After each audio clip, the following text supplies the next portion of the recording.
আজকে আমার weight loss জার্নির সেকেন্ড ডে।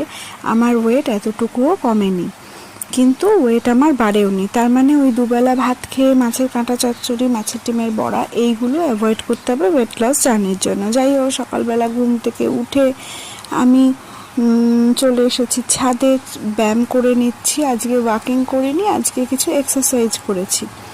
আজকে আবার রাত্রিবেলায় আমাদের একটা গেট টুগেদার রয়েছে, সুতরাং আমি খুবই হতাশ। আমার প্রতিবারই যখনই ওয়েট লস জার্নি শুরু করি তখনই আমার এরকম কোনো না কোনো ইভেন্ট পড়ে যায় আর আমার ওয়েট লস জার্নি একটা পজ হয়ে যায়। কিন্তু এবার ঠিক করেছি পজ আমি করব না, নেক্সট ডে থেকেই আমি আবার ডায়েট করব।